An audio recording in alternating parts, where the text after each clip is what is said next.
saya Muhammad Akif bin Muhammad Zaitin. Saya berumur 16 tahun dan bersekolah di Sekolah Menengah Bahasa Putra Medan. Assalamualaikum warahmatullahi wabarakatuh. Nama saya Fuzana Sofina binti Faizal. Saya merupakan tingkatan 4 dan bersekolah di Sekolah Menengah Kebahasaan Putra Perdana. Assalamualaikum dan selamat sejahtera. Nama saya Izzah Ashira binti Muhammad Saiful Nizam dari tingkatan 4 dan sekolah di SMK Putra Perdana. Assalamualaikum. Saya Nur Azilawati Najwa binti Saifuddin dari tingkatan 4 bersekolah di SMK Putra Perdana. Assalamualaikum. Saya Siti Khairunisha binti Muhammad Nazri dari tingkatan 4 dan bersekolah di SMK Putra Perdana. Assalamualaikum dan selamat sejahtera. Saya Maizatul Fatmah binti Muhammad Fazil dari SMK Putra Perdana.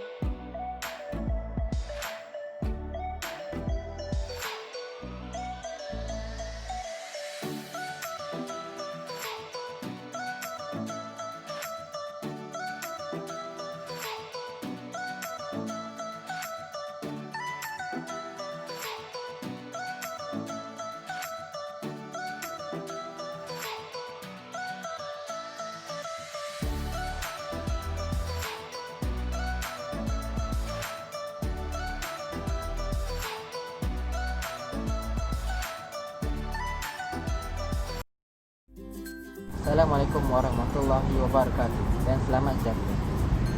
Saya akan menerangkan tentang pengenalan topik program kami iaitu emosi terjaga hidup sihat dan sejahtera. Maksud emosi. Emosi merujuk pada perasaan seseorang seperti perasaan marah, gembira dan sedih. Emosi juga berupaya untuk mengubah personaliti seseorang. Kepentingan penjagaan emosi. Kenapakah kita perlu menjaga emosi? Hal ini kerana dia berupaya mengekalkan hubungan sosial yang harmoni. Seterusnya, dia berupaya untuk membentuk kepribadian diri yang terpuji. Seperti yang telah saya terangkan, emosi mampu mengubah kepribadian seseorang.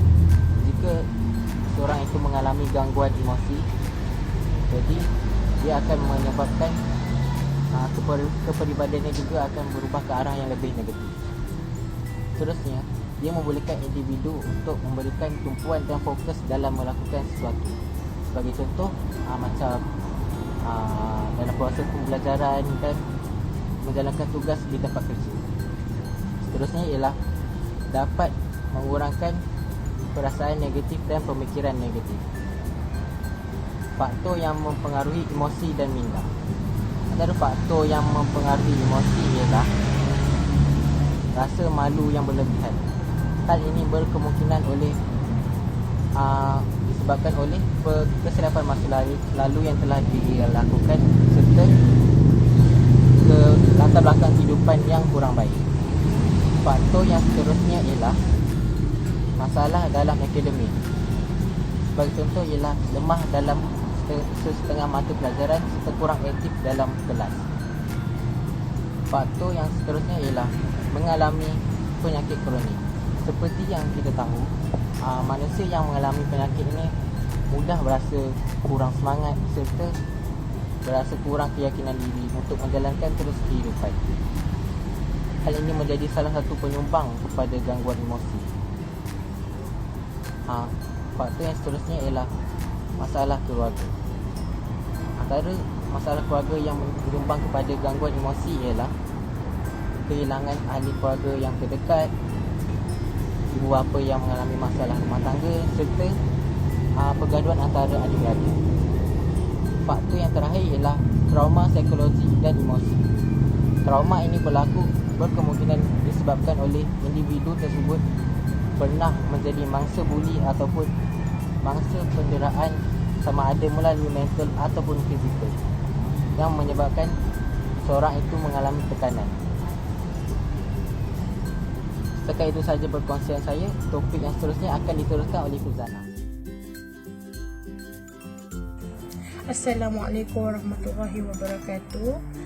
Tajuk yang kedua adalah jenis-jenis kecelaruan emosi dan minda. Jenis yang pertama adalah gangguan emosi. Tahukah anda, gangguan emosi ada 3 bahagian iaitu ringan, sederhana dan berat. Okey, tanda-tanda gangguan emosi ringan adalah seseorang itu tidak suka berkongsi barang. Yang kedua, tanda-tanda gangguan emosi sederhana ialah emosi mula kelihatan seseorang itu cepat marah dan mudah merajuk. Tanda emosi yang ketiga, gangguan emosi berat, iaitu seseorang takut dengan perkara yang membahayakan diri sendiri. Okey. Jenis yang kedua adalah stres atau tekanan. Stres atau tekanan bermaksud satu tindak balas fizikal, perasaan, emosi dan mental. Stres sering terjadi kepada pelajar, pekerja dan remaja. Jenis yang ketiga adalah anxiety atau serangan panik. Anxiety merupakan kecelaruan atau gagal menyelesaikan urusan harian atau terlalu banyak berfikir. Yang keempat adalah kemurungan. Tapi tahukah anda, kemurungan terbahagi kepada 7. Yang pertama adalah unipolar kemurungan.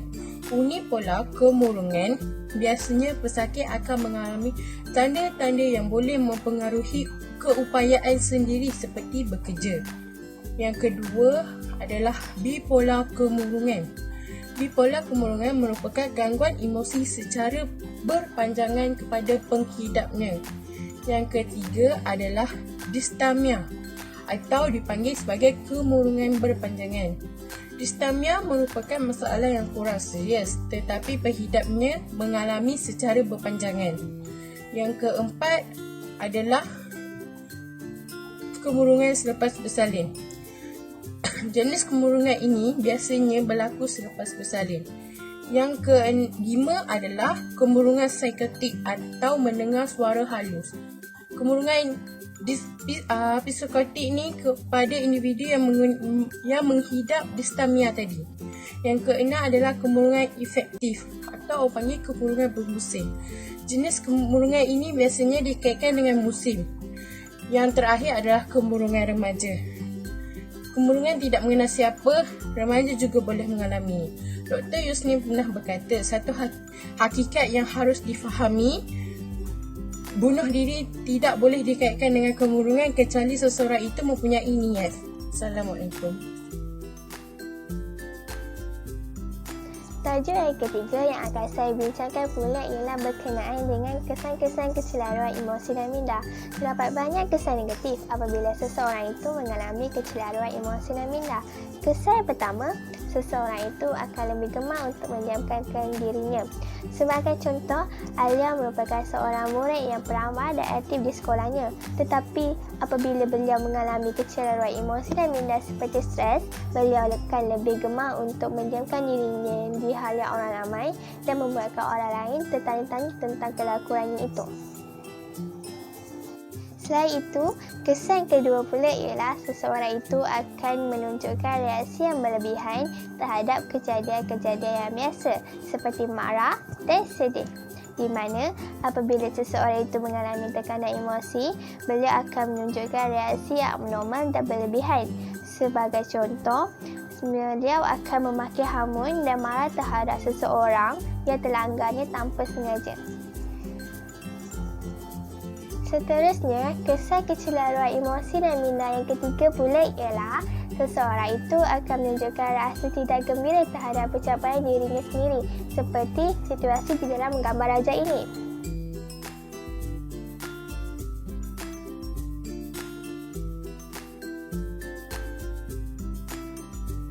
Di mana walaupun beliau telah menunjukkan pencapaian yang baik dan cemerlang, beliau masih menganggapnya sebagai pencapaian yang teruk. Ini menunjukkan bahawa beliau tidak menghayati dan menghargai pencapaian tersebut dan hanya mengambilnya tanpa makna. Selanjutnya, kesan kecelaruan emosi dan minda yang keempat pula ialah seseorang itu akan mengalami keletihan yang melampau, kurang bertenaga dan menunjukkan tingkah laku yang gelisah seperti mata berkelip-kelip, menggeleng-geleng ke kepala, sakit perut, sakit kepala pada setiap hari atau pada setiap minggu. Mereka juga menunjukkan tingkah laku yang berbeza daripada diri mereka, seperti tingkah laku yang agresif, suka membuat keputusan dan juga hilang kelucuan. Terdapat banyak kesan kecelaruan emosi dan minda yang lain selain daripada yang saya nyatakan sebentar tadi, seperti seseorang itu akan merasa berkurangan, seseorang itu akan merasa tidak memotivasi, seseorang itu akan kurang minat terhadap orang lain, seseorang itu tiada pengurusan diri, seseorang itu akan menunjukkan tingkah laku yang berbeza, seseorang itu juga akan berhayal dan berlaku ganjil, dan akhir sekali seseorang itu akan menunjukkan pencapaian yang merosot. Okey, itu saja yang dapat saya jelaskan dan nyatakan tentang kesan-kesan kecelaruan emosi dan minda.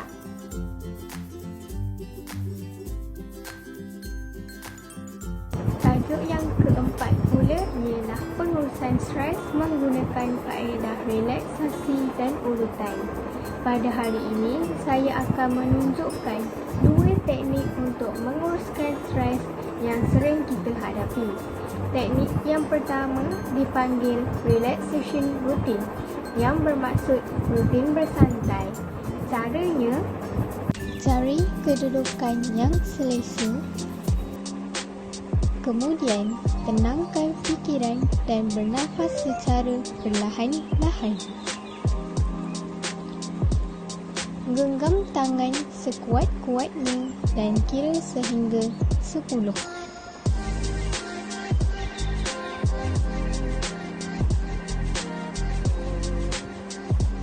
Rasakan cengkaman tersebut.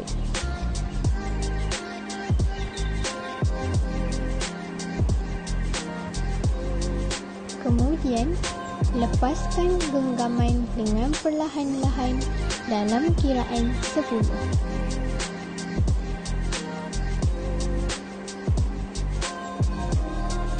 Kita juga boleh ulangi senaman otot ini di mana-mana bahagian badan seperti muka, bahu, kaki dan sebagainya. Teknik yang kedua pula ialah mengalami stres dengan latihan pernafasan.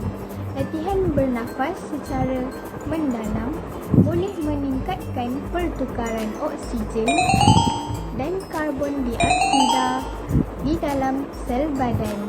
Cara-caranya, berdiri dengan menjarakkan kaki dan longlaikan tangan di sisi. Pejamkan mata dan biarkan kepala tunduk ke hadapan. Kemudian, tarik nafas melalui hidung dengan sedalam-dalamnya dan tahan nafas anda dengan kiraan 10.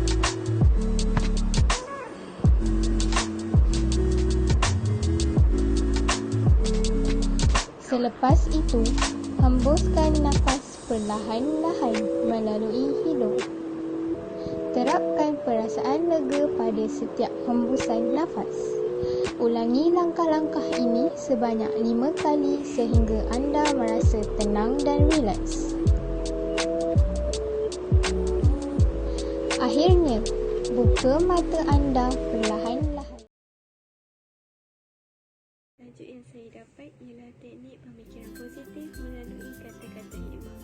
Seperti yang kita semua tahu, pemikiran positif memerlukan pemerhatian yang positif terhadap perkara-perkara yang kita alami di dalam kehidupan seharian. Oleh itu, setiap kali kita dilanda dengan pemikiran yang negatif atau pemikiran yang tidak rasional, kita sepatutnya cuba untuk berfikiran sebaliknya dan membentuknya dengan kata-kata yang positif. Contohnya seperti kata-kata hikmah daripada Khairul Tanjung, gagal itu makanan sehari-hari. Itu biasa. Yang penting bagaimana kamu menyikapinya. Evolusi bangkit. Gagal lagi, bangkit lagi. Selain itu, daripada Conrad Hilton pula, kejayaan bersumber dari perbuatan. Orang yang berjaya harus melakukan usaha. Namun orang yang berjaya bahkan membuat kesalahan. berusaha. Walau bagaimanapun, terdapat beberapa teknik untuk sentiasa berfikiran positif melalui kata-kata hikmah, iaitu dengan memberi perhatian terhadap perkara yang kita mampu lakukan dan mengurangkan perhatian daripada perkara yang kita tidak mampu lakukan. Di samping itu, kata-kata hikmah juga boleh membantu kita untuk bangkit. Oleh itu, kesimpulannya, kita sepatutnya menanamkan kata-kata positif dalam diri kita supaya kita juga akan bersikap positif. Ini kerana jika kita bersikap positif, emosi kita juga akan menjadi positif. Cara-cara menangani stres menggunakan kaedah 10B. Pertama sekali adalah bertenang. Setiap kali kita stres, kita kena bawa bertenang. Sedikit sebanyak dapat mengurangkan stres pada peringkat permulaan. Kedua adalah bernafas dengan dalam. Caranya adalah tarik nafas, hembus nafas. Ini dapat meningkatkan kadar pertukaran oksigen dan karbon dioksida dalam sel tubuh bagi mengurangkan ketegangan. Yang ketiga adalah berkata tenanglah. Kita kata ni kepada diri sendiri. Ini sedikit sebanyak dapat menenteramkan perasaan kita. Keempat adalah beribadat, seperti berzikir dan juga sembahyang. Ini mengikut kepercayaan masing-masing lah. Beribadat ni dapat memberi sokongan emosi dan juga dapat menenangkan dari segi kerohanian juga. Yang kelima adalah berkongsi perasaan dengan seseorang. Bercakap dengan ahli keluarga ataupun kawan-kawan rapat yang kita boleh percayai tentang perasaan kita, yang dapat memahami perasaan kita. Jadi bila kita berkongsi perasaan dengan orang lain ni, kita dapat mengurangkan tekanan yang kita hadapi dan kita akan dapat rasa bahawa masih lagi ada orang yang sayang dan ambil berat pasal diri kita. Yang keenam adalah berurut. Biasanya kalau kita stres, otot-otot dekat bahagian leher dan juga badan akan menjadi tegang. Jadi berurut dapat melegakan tegangan otot dan dapat melancarkan peredaran darah. Yang ketujuh adalah berehat dan mendengar muzik. Muzik dapat mengurangkan kadar denyutan jantung yang laju dan tubuh badan kita akan mula rileks serta pernafasan kita kembali normal. Ke-8 adalah beriadah. Luangkan sedikit masa kita untuk melakukan aktiviti di luar rumah, sama ada bersama keluarga ataupun rakan-rakan. Beriadah dapat menenangkan fikiran dan dapat membuatkan kita gembira. Ke-9 adalah bersenam. Bersenam dapat mengurangkan ketegangan otot dan juga stres. Ia dapat meningkatkan pengeluaran hormon dan endorfin dan kita akan berasa lagi lega. Antaranya adalah kita boleh lakukan seperti berjalan dan bersenam aerobik. Ke-10 iaitu yang terakhir adalah kaedah berfikiran positif. Jadi stres ni boleh berlaku disebabkan prasangka dan salah tafsir kita terhadap sesuatu situasi. Jadi kita cuba berfikiran secara positif di mana kita cuba melihat kebaikan ataupun keadaan positif dekat mana-mana situasi yang bersifat negatif. Jadi kita kena belajar cara untuk berfikiran positif sebab ia akan dapat membantu kita menangani stres dengan lebih berkesan. Jadi itulah kaedah-kaedahnya. Dengan menggunakan kaedah 10B, kesan fizikal, stres seperti kadar denyutan jantung, perasaan marah, rasa gelisah, gemetar, sakit kepala dan sebagainya yang disebabkan oleh tindak balas hormon adrenalina terhadap tubuh dapat dikurangkan. Stres ni mesti ditangani secara berterusan bagi memastikan kita sihat dari segi fizikal, emosi dan juga minda. Walau bagaimanapun, kaedah 10B hanya boleh mengawal stres untuk jangka masa yang pendek sahaja. Punca stres perlu dikenal pasti dan tindakan susulan perlu diambil untuk mencari jalan penyelesaian kepada punca stres tersebut. Anda juga boleh mengamalkan kemahiran daya tindak balas yang bersesuaian untuk menangani stres anda. Sekian daripada saya, terima kasih. 'Cause I'm in the stars tonight, so watch me bring the fire, set the night light. Shoes on, get up in the morning, cup of milk, let's rock and roll. Kink out, kick the drum, rolling on like a rolling stone. Sing song when I'm walking home, jump up to the top of the brown. Ding dong, call me on my phone, nice tea and I'll get my ping pong.